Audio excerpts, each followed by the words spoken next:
Good afternoon, students. Welcome to a fantastic session again. We are here to see how to learn economics. Today we'll be taking a very wonderful and a very simple topic, which is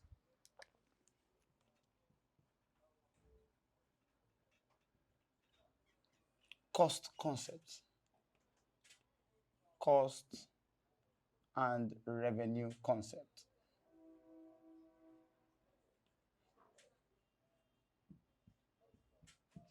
Cost and revenue concept.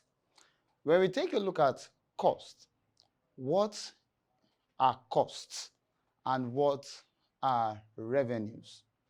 Now, cost simply means it is the amount or is the price you pay to incur or to get a particular thing done.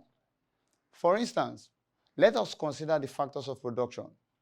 Now, you need to employ the factors of production, which is raw materials, land, labor, and capital. Now, I'm sure you'll be wondering why I did not add up entrepreneur. Now, entrepreneur is just a factor that organizes all other factors of production. So, entrepreneur is just like a fixed constant or like a fixed personnel. Now, the entrepreneur actually has no cost to what? To pay or to bear. Now, it is the entrepreneur that incurs all the costs himself. So for him, there is no cost that is bared upon himself, but there is other costs that should be bared on other factors of production. So let's consider the factors of production again, which is raw materials, labor, land, capital. Now, looking at the factors of production. Now, at a certain time in the business, you need to employ these factors. And as you employ them, the price you pay for those factors to be employed, they are referred to as cost. So any amount you pay to engage in a productive activity, we can call it cost. Or it is the value or the monetary value that is attached to a product or a service. So cost has many definitions and it has many or different meanings. Now, when you take a look at revenue, revenue also has different meanings. Now, let's consider cost, the definition of cost.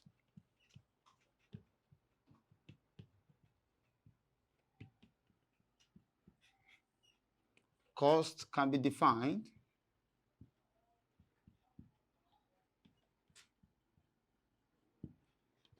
as the price paid for the engagement of the factors of production.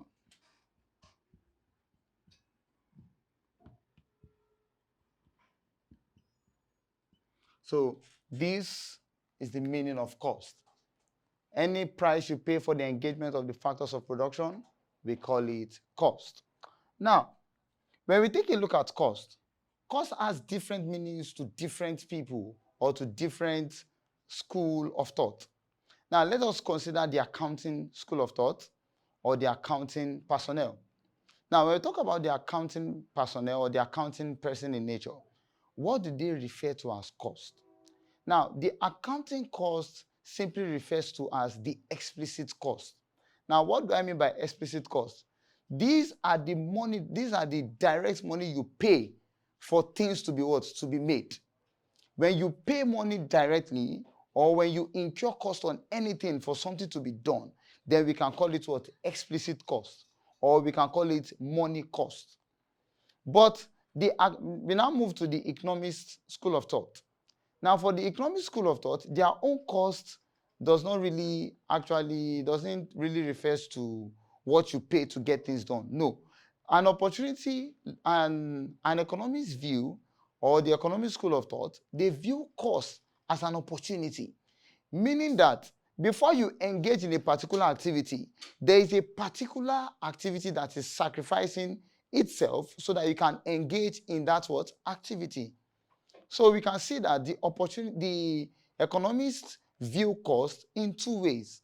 The first way is they view cost in an implicit way, which is the opportunity cost, and they view cost in an explicit way. So they don't only consider implicit only. But for the accounting view cost as explicit and explicit alone.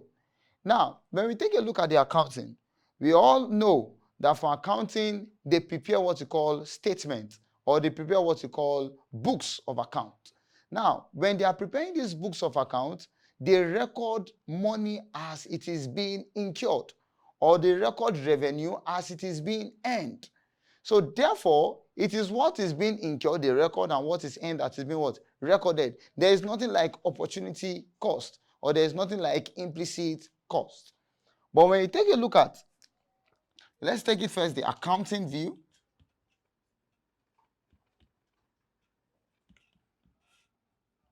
The accounting view of cost. The accounting, they view cost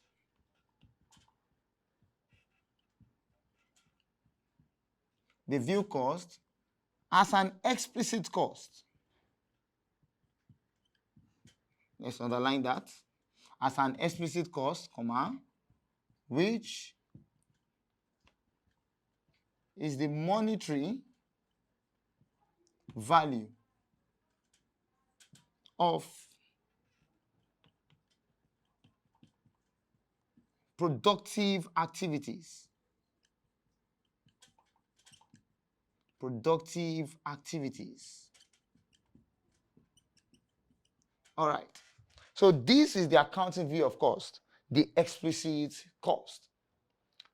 Now, let's take an example of this explicit cost. If you take a look at costs like advertisement cost, these costs can also be referred to costs that are incurred outside the organization. Now, let's consider, if you take a look at this advertisement cost is made outside the organization, like example, billboards and others, internet, the online platform, and various measures like that. So all these costs, they are not incurred within the organization, but they are incurred outside the organization. So we can also call any costs that are being incurred outside the organization for the benefit of the firm, we can call it the explicit cost. Now, let's take a look at the economist view. The economist view of cost. Economist view of cost. Now, like I said earlier, they don't view cost the implicit way only, but they view cost implicitly and explicitly, which is the implicit cost plus the explicit cost. Now, this is the economist view of cost, the implicit and the explicit. So what then is the implicit cost? Let's write it down. Implicit cost refers to the cost of opportunities foregone to employ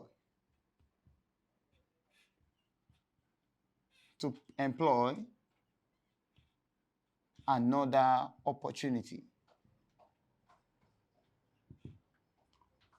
Now, so any cost that refers to you foregoing a particular opportunity to go for another opportunity, then we call it what? An implicit cost. Now, we can also call it any cost that is incurred within the organization. Implicit for inside, explicit incurred outside. So it means the total economic cost is the implicit cost plus the explicit cost. Now, all other forms of cost comes under the implicit and explicit. For example, when we talk about costs like social cost, they fall under explicit cost. When you talk about other costs like private costs, they also fall under explicit cost. All right. Now, let's take a look at the concept of cost. Now, when we look at cost as a concept or cost as a structure, it is classified into 8 concepts or 8 structures. The first one, number 1, we have the fixed cost. We call it FC. These are costs that does not change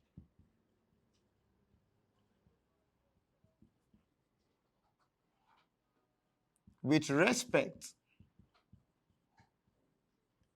to the level of production. So these are costs that does not change with respect to the level of production. They are fixed. From the word fixed, they don't change. At any level, at any period, they are fixed. But mind you, let me take an example again. If I have a plot of land, and my plot of land, I am producing, let's say, pure water. Now, if the production capacity has exceed my normal capacity, now I should have, maybe my normal capacity is, let's say, 5,000 bags. 5,000 bags. And I'm gotten to a stage whereby I am my production capacity is exceeding this 5,000. So what will I do? It means that the plot of land I'm using, I need to what? Go for another plot of land. It's either I leave this one, this land I'm working on, or this land I'm using, I go for another land which is bigger, and any land that is more bigger it means it is more expensive. So it's either I leave this one and I go and rent another land, or I stay on this land and buy another land or rent another land. So it means that this rent that I'm calling my fixed cost, that we all believe it doesn't change, it will reach a certain period whereby it has to change. Why? Because my productive capacity has exceeded my normal capacity. Now, anytime a fixed cost changes, we call it step cost. What do we call it? A step cost. It's like, it moves like a step, in nature of a step. Now, we all know this is our cost and this is our output. Now, the cost, let's assume you have here to be 10, 20, 30, 40. And this is 5, let's use 1, 2, 3, 4. Now, when I'm producing 1, okay, it moves like this. It stays at 10. Now, at production level, at output level 1, you will observe that the cost is going up. It's going up until it reaches what? 10. Now, at 10, the cost that I incur at 10 remains fixed for a certain period. Now, the cost is fixed for a period, and then when this capacity of 1 has been exceeded, it means the cost move up to 20. Now, at 20, it remains fixed. When it gets to 3, it increases again. When it gets to 30, it remains fixed. Then it moves on again like that. So these are costs that remain fixed for a relevant range or for a relevant period of time, and then it increases again. So fixed costs can change, but it can change as a result of what? The productive capacity being what? Exceeded. So any fixed cost that changes, we call it a step cost. It means that it has a fixed element, it has the fixed element, and it has the variable element. We can also call it step cost. We can call it mixed cost. We can call it the mixed cost. Okay, good. So let's go back to our fixed cost. Now, to the level of production.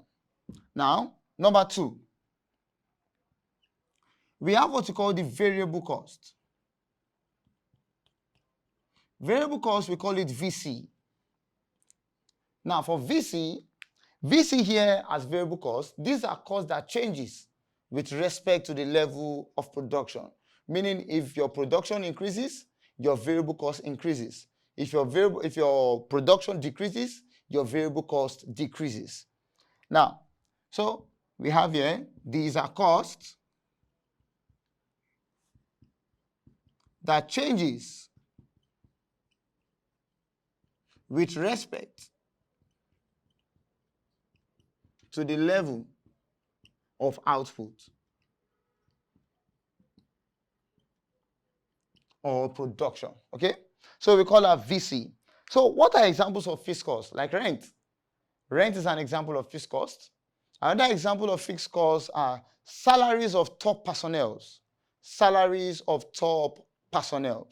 Then examples of variable costs, we can say labor cost.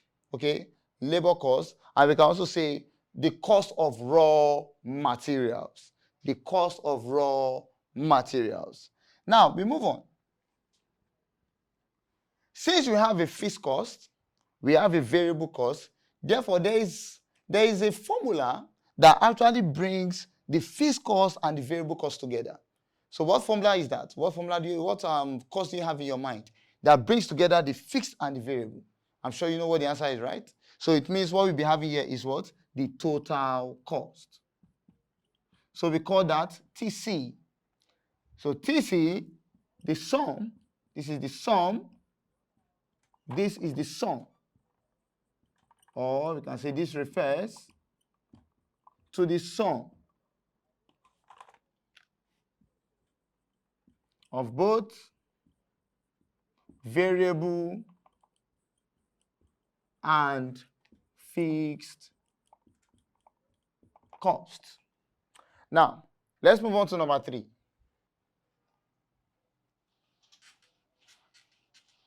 All these costs has a mathematical approach. All right? They have a mathematical approach for which we will consider each and every one of them.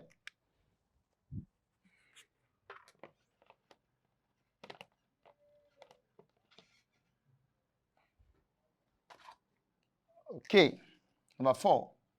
Now, since we've considered our fixed cost, variable cost, average cost, total cost, there's a need to consider something we call the average total cost.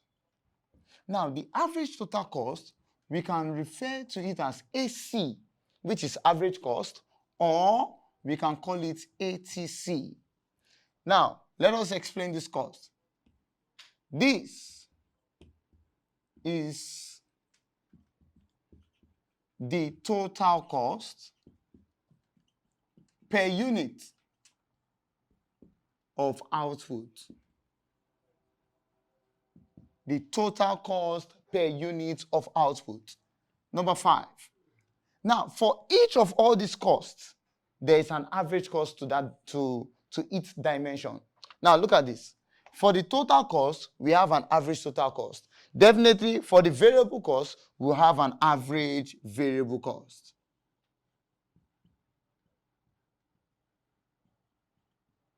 Which is the AVC. So this is the variable cost per unit of output. Now we go to number 6, which is the average fixed cost.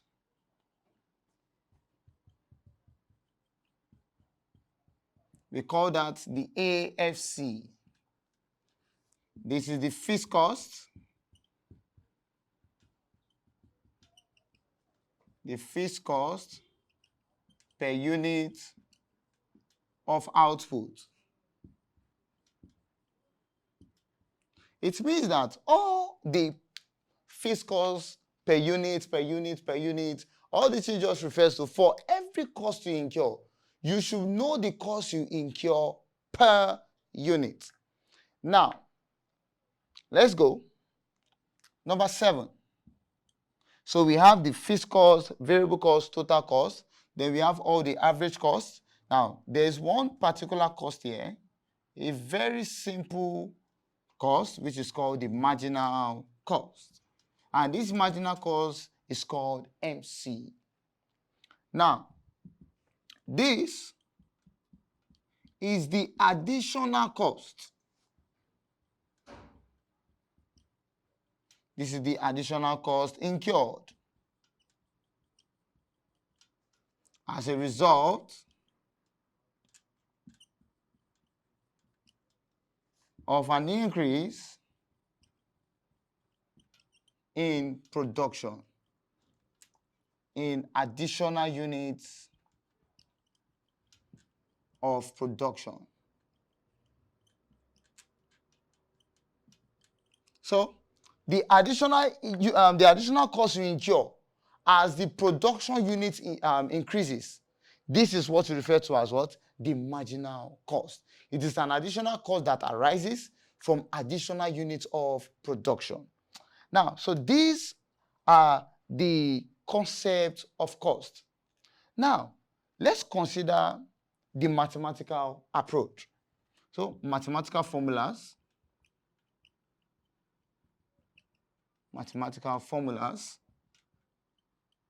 or formulas. Number one.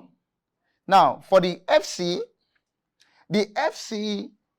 and the VC sums up so that we can get the what? The total cost. So from this total cost, we have something like this. Total cost equals variable cost plus fixed cost. Now, since we have this, since we have variable cost plus fixed cost, it means that what is our variable cost here? We just make variable cost the subject of the formula. So therefore, here we leave it here and we bring our FC to this side. So therefore, variable cost will be equal to TC minus FC. So we've gotten the variable cost. Then for our fixed cost, we'll be having total cost minus variable cost. Now let's consider our average cost as well. Number 2. So what is our average total cost? You know, we say this is the total cost per unit of output. So therefore, average total cost or the average cost equals to my total cost divided by output. My total cost divided by output. Then we move on to the average variable cost. Now, if average total cost is total cost divided by output, what do you think my ABC will be? You know, if I'm saying average total cost, I pick the TC divided by the quantity. So it means that when I consider AVC, I'll be saying what? I'll be saying VC divided by quantity. So if I should pick again AFC, I will say FC divided by quantity. And for the marginal cost, which is number 5. Now, for the marginal cost, I'm only going to, I said the additional cost incurred as a result of what? An increase in the additional unit of production. So it means that I'm going to be considering 2 things, which is the quantity and the total production. So we are going to be saying the total cost, the change in total cost divided by change in output. Divided by change in output. So this is my marginal cost formula. Okay? Now, let us see the relationship between this fixed, variable, and total cost, and then we can now consider average total cost, average variable cost, average fixed cost, and then the marginal cost. So let's take a look at that graphically, and let's see.